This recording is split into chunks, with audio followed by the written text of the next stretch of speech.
من الشیطان الرجیم بسم اللہ الرحمن الرحیم الحمد لأہلہ والصلاة علی آلہا اما بعد فقد قال اللہ تبارک و تعالی وللہ علی الناس حج البیت من استطاع الیہ سبیلا۔ حج تمتع جب کرنی ہے تو اس کے دو حصے ہوں گے۔ پہلے عمرہ تمتع ہے اور اس کے بعد حج ہے۔ حج کا سب سے پہلے تو احرام باندھنا ہوگا۔ احرام باندھنے کا مطلب یہ ہے کہ وہ دنیا و ما فیہا کو چھوڑ کر یہاں آ گیا ہے۔ ایک میقات معین ہے اس کے لیے، اس معین میقات میں کھڑے ہو کر عہد کر رہا ہے کہ یا اللہ میں صرف تیرے ہی بندہ ہوں، لا نشرک بہ شیئا، اور جو کام کروں گا وہ تیرے لیے کروں گا۔ لذا اس کا نتیجہ یہ ہوتا ہے کہ لبیک اللہم لبیک کی آوازیں آتی ہیں۔ لباس بھی ایک جیسا، پوری دنیا کے لوگ آئے ہوئے ہوتے ہیں، لیکن کسی قسم کا کوئی امتیاز نہ وہ انگوٹھی کا ہوتا ہے، نہ اور کسی چیز کا ہوتا ہے، نہ گھڑی کا ہوتا ہے، صرف دو کپڑے ہیں ان کو وہ پہن رہا ہے۔ پھر اس کو حکم دیا گیا ہے لبس ثوبین کا۔ اب اس سے پہلے وہ تمام کپڑے اپنے اتار دے گا، گویا اس نے اپنا سب کچھ ایک طرف کر دیا ہے۔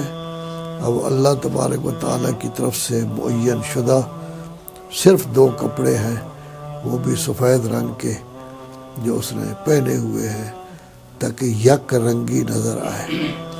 اب زبان بھی ایک ہو گئی ہے، لبیک اللہم لبیک، اور یک رنگی ہو گئی ہے۔ لباس بھی سب کا ایک جیسا ہے، کسی قسم کا کوئی فرق جو ہے وہ اس میں نہیں پایا جاتا۔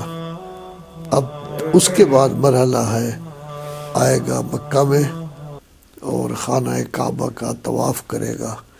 گویا پوری کائنات میں ایک ہی گھر ہے، ایک ہی مرکز ہے، ایک ہی نقطہ ہے جس کے ارد گرد پورے مسلمان حاجی چکر کاٹ رہے ہیں، طواف کر رہے ہیں۔ گویا وہ یہ کہہ رہا ہے کہ ایک نقطہ ثابت ہے، اس کے ارد گرد سارے چکر لگا رہے ہیں۔ ایک نور ہے، اس سے شعاعیں حاصل کرنے کے لیے لوگ جو ہیں وہ اس وقت چکر لگا رہے ہیں۔ اس وقت تصور صرف خدا کا ہوتا ہے کہ خدا ایک مرکز ہے، ایک محور وجود ہے، مرکز کائنات ہے، مرکز عظمت ہے، اسی کا جو ہے وہ طواف کیا جا رہا ہے۔ اس وقت توجہ سب کی صرف ایک ذات کی طرف ہے، اسی ذات کو صفات ہے، اسی ذات کی طرف رجوع کرتے ہوئے ہر آدمی ایک گھر کا طواف کر رہا ہے۔ اس وقت جب طواف کر رہا ہوتا ہے دنیا و مافیہ سے بالکل بے خبر، اثار اس میں پایا جاتا ہے، اخلاص پایا جاتا ہے۔ بچوں کو چھوڑ کر آیا ہے، کاروبار کو چھوڑ کر آیا ہے، کارخانوں کو چھوڑ کر آیا ہے، نوکروں کو چھوڑ کر آیا ہے، اور صرف اللہ کے گھر کی زیارت کے لیے آیا ہے۔ اب اللہ کے گھر کا وہ طواف کر رہا ہے، اور طواف میں بھی یہ نہیں ہے کہ وہ کبھی اس طرف چلا جائے، کبھی ایک طرف چلا جائے۔ نقطہ معینہ ہے، اسی نقطہ معینہ کے گرد گھوم رہا ہے، اور اس کا جو حلقہ ہے وہ بھی ایک ہی جیسا ہے۔ گویا اصل یہی ہے کہ اب اس میں انفرادیت نہیں رہی، اجتماعیت آ گئی ہے، سب لوگ ایک ہی کام کر رہے ہیں۔ یہ اس کی انفرادیت اجتماعیت میں گم ہو گئی ہے۔ کعبہ صرف ایک جگہ ہے، بالکل ایک جگہ ساکت ہے، لیکن یہ شخص چل رہا ہے، کبھی اس طرف آتا ہے، کبھی اس طرف آتا ہے۔ تو یہ در حقیقت یہ بتانا ہے کہ یہ وہ جگہ ہے جہاں ہمارا مرکز ہے جس کی طرح منہ کر کے بھی ہم نے نماز پڑھنا ہے. اب اس کے ارد گرد ہم یہ گویا کہ کیا کر رہے ہیں، طواف کر رہے ہیں. وہ یہ طواف کرنے والے ہر ملک کے ہوتے ہیں. دنیا کا کوئی ملک ایسا نہیں جس کے باسی نہ ہوں. اس میں عرب بھی ہوتے ہیں، عجم بھی ہوتے ہیں، سیاہ بھی ہوتے ہیں، گہرے رنگ کے بھی ہوتے ہیں، گندمی رنگ کے بھی ہوتے ہیں، سیاہ رنگ کے بھی حال ہوتے ہیں. تو گویا کہ تمام مسلمانوں کو اللہ تبارک و تعالیٰ نے ایک نقطے پر جمع کر دیا ہے، ایک وحدت میں. وہ گویا کہ کیا ہے، جمع ہو رہے ہیں. سب کی توجہ کا مرکز اس وقت کیا ہے؟ صرف اللہ ہے. تو جب بھی یہ طواف کر رہا ہے تو طواف سے باہر جس وقت یہ ہوگا تو ایسی صورت میں گویا یہ سمجھا جائے گا کہ اصل سے بات وحدت کو ہے. اب یہ کثرت جو ہے وہ اسی کے ارد گرد اگر ہو تو اس کثرت کا کوئی فائدہ ہے. اگر وحدت کے ارد گرد نہ گھومے تو اس کا کوئی فرق نہیں ہے. انسان کو اللہ تبارک و تعالیٰ نے سب سے پہلے خود سازی کا حکم دیا ہے. اس کے لیے نمازیں اور یہ سب چیزیں جو ہے وہ ضروری قرار دی گئی ہے. لیکن اس کے بعد اجتماعیت پیدا کرنے کے لیے نماز باجماعت کا حکم دیا ہے. پھر جمعہ کا حکم دیا ہے جو 3 میل کے ایریا کے اندر ہے. اس میں پھر ہزاروں کی تعداد میں ہوتے ہیں تاکہ اجتماعیت کی جھلک ہو. اور دنیا کا سب سے بڑا اجتماع یہ حج ہے جس میں اجتماعیت بھی ہے، وحدت بھی ہے. یہ حج ہمیں درس دیتی ہے کہ انسان بنو، شریف بنو، متقی بنو، پرہیزگار بنو. اصل اللہ ہے، سب کچھ دینے والا آپ کو اللہ ہے. جو کچھ آپ کے پاس موجود ہے اللہ کا دیا ہوا ہے. آپ کے اعضاء اللہ کے دیے ہوئے ہیں. آپ کو عقل اللہ نے دیا ہے. آپ کی روح جس کو نفخت فیہ من روحی کہا گیا تھا وہ اللہ کی دی ہوئی ہے. تو یہ در حقیقت یہ ہوگا تو گویا کہ دریا، سمندر، ہر چیز جو ہے وہ اب ایک نقطہ میں جمع ہو رہی ہے. اور وہ نقطہ اللہ ہے. اور انسان اللہ کے بنائے ہوئے گھر کا، جس کو اللہ نے اپنی طرف منسوب کیا ہے، جس کو حضرت ابراہیم اور حضرت اسماعیل نے بنایا تھا، اس کو اپنا گھر قرار دیا ہے. اب اسی حال گویا کہ اس گھر کے ارد گرد ہم طواف کر رہے ہیں. اسی کا ایک رکن حجر اسود ہے، جہاں حجر اسود رکھا ہوا ہے. اسی حجر اسود ہی سے اس نے شروع کرنا ہے اور حجر اسود تک آ کے ایک دفعہ اس کا ہو جانا ہے. اس کو سلام کرنا ہے دور سے اور اس کے بعد جو ہے وہ آگے جو ہے وہ چلا جانا ہے. تو در حقیقت یہ ہمیں درس دے رہا ہے کہ دیکھو اصل وحدت ہوتی ہے. اسی وحدت کے ارد گرد اگر گھومو گے، وحدت کا وجود ہوگا تو کثرت کا ہوگا. اگر وحدت نہیں ہے پھر کثرت بھی جو ہے وہ نہیں ہو سکتی.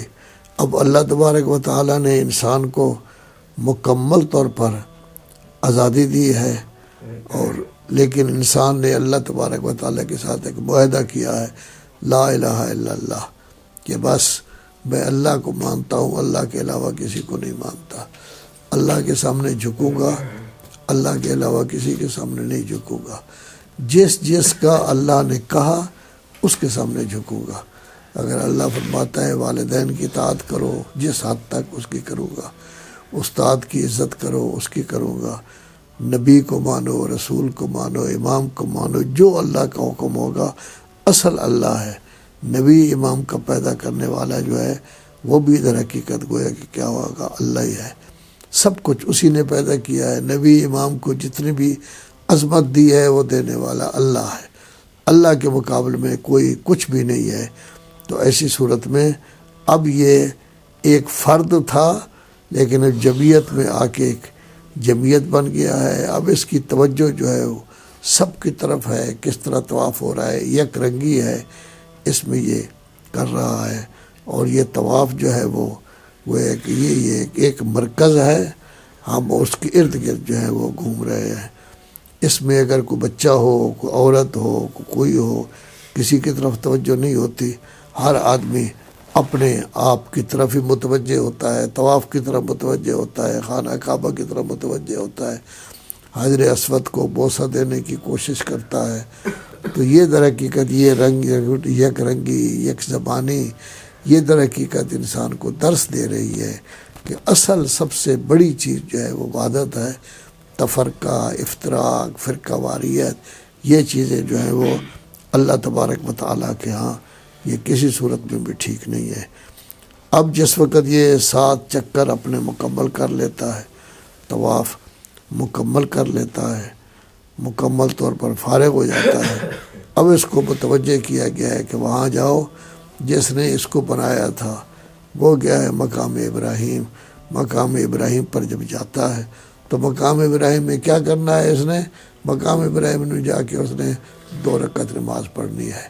تو گویا کہ در حقیقت یہ 2 رکعت نماز شکر ادا کر رہا ہے کہ یا اللہ تو نے مجھے پیدا کیا، یا اللہ تو نے مجھے عقل دیا، یا اللہ تو نے مجھے مال و دولت دی، یا اللہ تو نے مجھے توفیق دی کہ میں لمبا سفر کر سکا، یا اللہ تو نے مجھے توفیق دی کہ میں خانہ کعبہ کی زیارت کر سکا، یا اللہ تو نے مجھے توفیق دی کہ میں خانہ کعبہ کا طواف کر چکا ہوں۔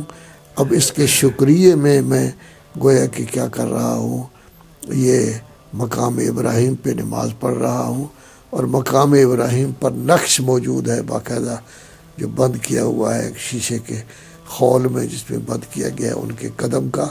تو یہ قدم مبارک ہیں اس واسطے کہ انہوں نے اس مرکز کو قائم کیا ہے، اس مرکز کو بنایا ہے، اس مرکز کی تعمیر کی ہے۔ تو گویا مطلب یہ ہوا کہ ہم نے اللہ کی طرف رجوع کرنا ہے۔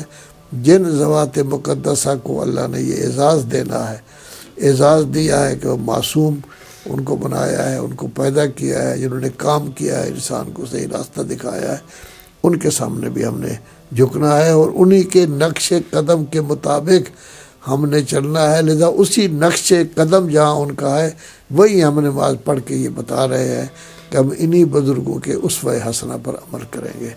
وصلی اللہ علیہ سیدنا محمد۔